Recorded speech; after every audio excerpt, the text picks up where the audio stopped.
Assalamualaikum warahmatullahi wabarakatuh. Perkenalkan, saya Lisa Ernawati, guru BK dari SMP Negeri 3 Rancaekek Kabupaten Bandung. Saat ini saya sedang mengikuti pendidikan calon guru penggerak. Untuk saat ini saya akan mencoba menyampaikan refleksi tentang pemikiran-pemikiran Ki Hajar Dewantara, terutama mengenai filosofis pendidikan. Dalam memperjuangkan kemerdekaan Indonesia, Ki Hajar Dewantara melakukan tritunggal perjuangan pada bidang kemerdekaan, pendidikan, dan kebudayaan. Pelopor pendidikan ini bernama Raden Mas Suwardi Suryaningrat. Namanya akrab di telinga kita, yaitu Ki Hajar Dewantara. Ki Hajar Dewantara kerap kali disangkut pautkan dengan pendidikan di Indonesia di zaman perang. Pasalnya, selain sebagai seorang kolumnis, politisi, dan wartawan, pemilik nama Suwardi ini merupakan pendiri dari Taman Siswa, sebuah lembaga pendidikan di zaman penjajahan Belanda bagi pribumi jelata menempuh hak pendidikannya seperti priai maupun elit-elit Belanda. Berkat dedikasinya di dunia pendidikan Indonesia, Ki Hajar Dewantara pernah menjabat sebagai Menteri Pengajaran Indonesia yang pertama dan dinyatakan sebagai Bapak Pendidikan Nasional Indonesia, serta hari kelahirannya dijadikan Hari Pendidikan Nasional, yaitu setiap tanggal 2 Mei. Ki Hajar Dewantara memiliki 3 dasar pemikiran yang melandasi pemikirannya tentang pendidikan. Dasar pemikiran yang pertama, pada diri manusia ada yang tetap dan yang berubah, yang disebut kodrat keadaan. Kodrat keadaan terdiri atas kodrat alam, yaitu sifat dan bentuk. Sifat pokok tiap-tiap kebudayaan adalah universal atau perkemanusiaan, dan bentuk kebudayaan berbeda-beda sesuai kodrat alam. Kemudian yang kedua, kodrat zaman, isi dan irama.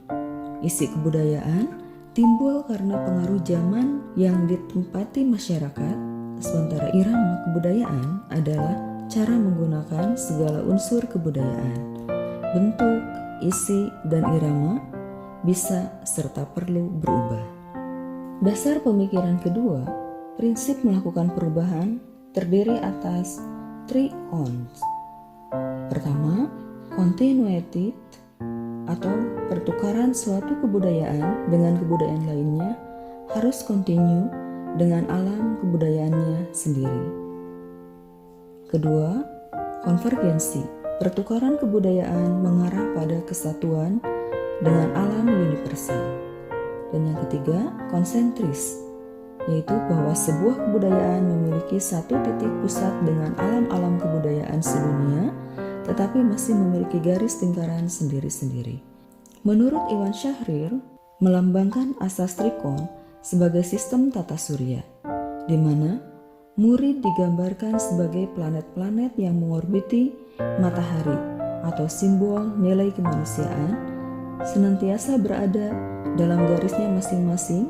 Setiap planet berevolusi dengan kecepatan yang berbeda-beda, namun tidak pernah berhenti bergerak. Dasar pemikiran yang ketiga, bahwa hal berubah pada diri manusia, yaitu budi pekerti. Terdiri atas trisakti batin, yaitu pikiran, rasa, kemauan, atau cipta, rasa, dan karsa.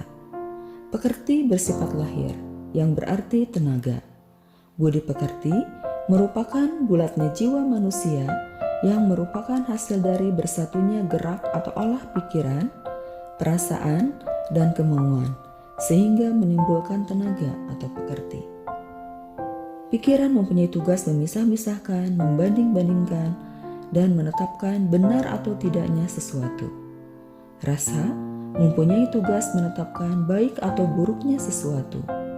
Kemauan adalah keinginan yang sudah tetap dan pasti, tinggal melaksanakan saja.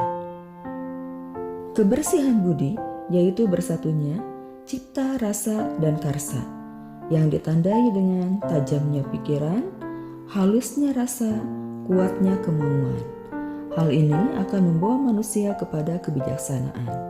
Budi manusia itu menginginkan segala sesuatu yang baik atau luhur atau disebut etika dan indah, bersifat halus atau estetika yang berdasar pada ketertiban. Perubahan budi pekerti dapat diupayakan melalui pendidikan. Pemikiran Ki Hajar Dewantara yang berikutnya mengenai filosofis tentang pendidikan. Pertama, KHD membedakan arti dan makna pendidikan dengan pengajaran dengan batasan bahwa pendidikan merupakan tempat persemaian benih-benih kebudayaan yang hidup dalam masyarakat kebangsaan dengan maksud agar segala unsur peradaban dan kebudayaan dapat tumbuh dengan sebaik-baiknya dan dapat kita teruskan kepada generasi yang akan datang. Pendidikan merupakan daya upaya untuk memajukan perkembangan budi pekerti atau kekuatan batin, pikiran atau intelek, dan jasmani anak-anak dengan maksud supaya kita dapat memajukan kesempurnaan hidup, yakni kehidupan dan penghidupan anak-anak selaras dengan alam dan kemasyarakatannya. Sementara pengajaran merupakan bagian dari pendidikan dengan cara memberi ilmu yang berfaedah untuk hidup anak-anak baik lahir maupun batin. Pemikiran yang kedua memuat tentang 5 pikiran utama Ki Hajar Dewantara tentang filosofis pendidikan. Yang pertama, pendidikan itu bersifat menuntun, namun faedahnya bagi hidup tumbuhnya anak sangat besar. Pendidikan itu hanya dapat menuntun tumbuh atau hidupnya kekuatan kodrat yang ada pada anak-anak agar dapat memperbaiki lakunya, bukan dasarnya, hidup dan tumbuhnya kekuatan kodrat anak. Kedua, perlu tidaknya pendidikan atau tuntunan, ibarat perlu tidaknya pemeliharaan tanaman. Pendidik diibaratkan sebagai seorang petani yang dalam hakikatnya sama kewajibannya dengan seorang pendidik yang menanam padi misalnya. Hanya dapat menuntun tumbuhnya padi, ia dapat memperbaiki kondisi tanah, memelihara tanaman padi, memberi pupuk dan air, membasmi ulat-ulat atau jamur-jamur yang mengganggu hidup tanaman padi, dan lain sebagainya. Diharapkan padi bisa tumbuh dengan mulus sesuai dengan kodratnya sehingga berbuah dan dapat dipanen. Pemikiran yang ketiga tentang tripusat pendidikan. Perlu ada koordinasi yang sinergis dalam menjalankan tripusat pendidikan. Keluarga, sekolah, dan lingkungan masyarakat, tercipta keharmonisan dan memperjuangkan visi yang cemerlang bagi generasi muda sesuai ajaran taman siswa. Pendidikan tidak hanya diserahkan sepenuhnya kepada guru untuk bertanggung jawab di sekolah, tetapi keluarga dan lingkungan masyarakat pun berperan sangat penting dalam upaya memerdekakan setiap anak. Keempat, asas taman siswa, yaitu bebas dari segala ikatan, dengan suci hati mendekati sang anak, tidak untuk meminta suatu hak, namun untuk menghamba kepada anak. Menurut KHD, sikap guru senantiasa memandang anak dengan rasa hormat, dan pendidikan akan terkondisikan dengan situasi berhamba pada anak. Hal ini mengandung makna bahwa setiap orang harus hidup sederhana. Guru hendaknya rela mengorbankan kepentingan-kepentingan pribadinya demi kebahagiaan para peserta didiknya.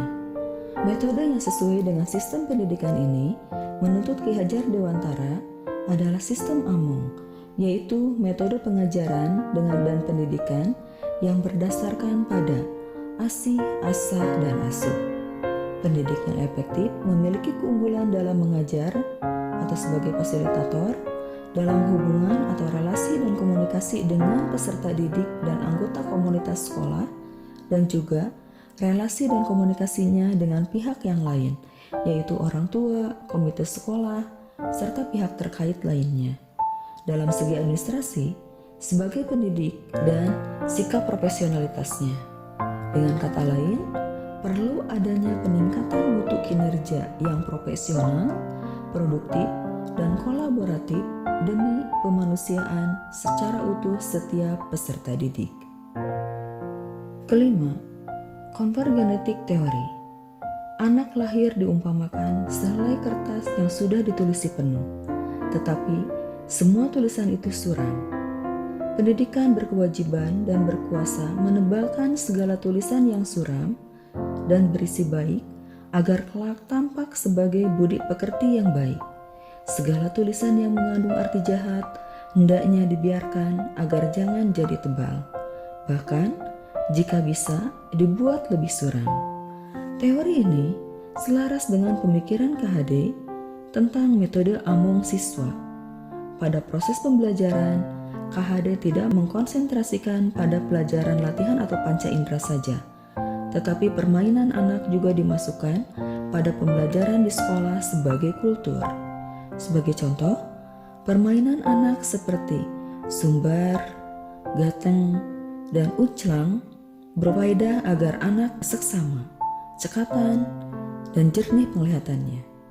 Permainan cubak-cubak suong, dakon, dan kubuk mendidik anak tentang perhitungan dan perkiraan atau taksiran, serta permainan gabag, terembung, cu, geritan, obrok, panahansi, dan jelungan yang bersifat olahraga akan mendidik anak dalam hal kekuatan dan kesehatan badan, keberanian dan kecekatan, ketajaman dalam penglihatan, serta lain-lain.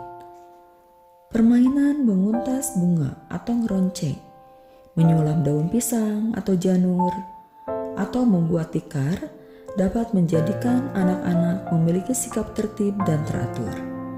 Pada kondisi tersebut, tampak jelas bahwa bangsa Indonesia memiliki metode belajar sendiri, yaitu metode kodrat irodat atau natur dan evolusi, yang juga dinamakan sebagai metode Aki Amung Nini Amung, yaitu metode among siswa. Dalam sistem mumung, amung, dan ngemong, mumung berarti bahwa pendidikan itu bersifat mengasuh, dan dalam sistem amung, pengajaran berarti mendidik anak menjadi manusia yang merdeka batinnya, merdeka pikirannya, dan merdeka tenaganya. Mengemong anak berarti kebebasan bergerak menurut kemauannya, tetapi pamong akan bertindak jika perlu dengan paksaan apabila keinginan anak-anak berpotensi membahayakan keselamatannya. Seiring dengan hal tersebut, maka konsep merdeka belajar menurut KHD terletak pada semboyannya, yaitu ing ngarsa suntolodo, ing madya mangunkarsa, tutwuri handayani. Semboyan pendidikan tersebut mengandung 3 unsur yang menunjukkan kekhasan Indonesia. Yang pertama, ingarsa suntulodo, artinya seorang pendidik selalu berada di depan memberikan teladan.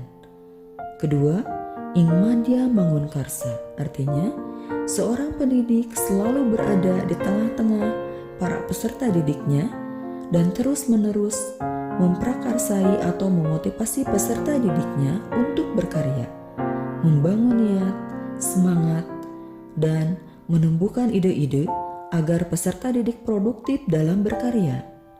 Ketiga, tutwuri handayani, artinya seorang pendidik selalu mendukung muridnya berkarya ke arah yang benar bagi hidup masyarakat.